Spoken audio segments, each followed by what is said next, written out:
merkado ng Tomas Morato branch. Na-inspire po ako na mag-join sa ganitong outreach kasi masarap sa pakiramdam na yung kahit na ganitong sa paggugupit, ganitong paraan lang, masaya kasi kahit ganitong bagay lang, tuwang-tuwa sila eh. Yung reaksyon ng ginupitan ko, hindi mo mababayaran yung saya at tuwa.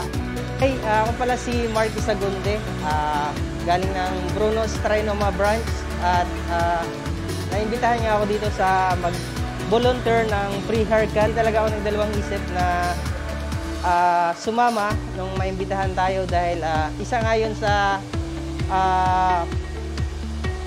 adikain namin ng mga barbers na treat with concerns. Ayan. I am Rebecca Cecilia Neri from Bruno's Rockwell.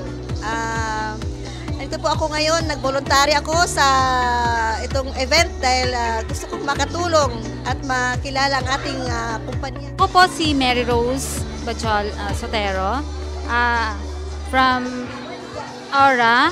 Masaya ako, masarap sa pakiramdam ko na nakatulong ako. Yun lang, maraming salamat po. Hello po, bali ako po si Mary Jane. Okay. Bali ako po ang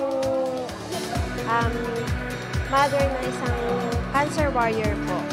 Bali ngayon, sa event po ito, super happy po kami mga mother po na kasali po dito dahil super relax at saka feeling beautiful.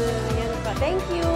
Kumaan yung kalooban namin, yung stress namin nabawasan. Maraming salamat, ma'am. Masaya po kami na sa mga ganito event. Magandang araw po. Ako po si Mr. Audrey from SCP. Maganda po itong pinuntahan natin event kasi dito po natin nakikita yung paano tayo tumulong sa ating caregiver. At isa po ito sa part ng buhay ko na gusto kong ma-experience yung volunteer para po mas makatulong at makadagdag sa aking experience. Hi po, ako po si Stella La Chica ng Rockwell branch. Kaya po ako sumali po sa ganitong event para po ma-experience na makatulong po sa ating mga kapwa. Hello po, ako si Stephanie, 26 years old. Nanay po ako ng may acute lymphoblastic leukemia.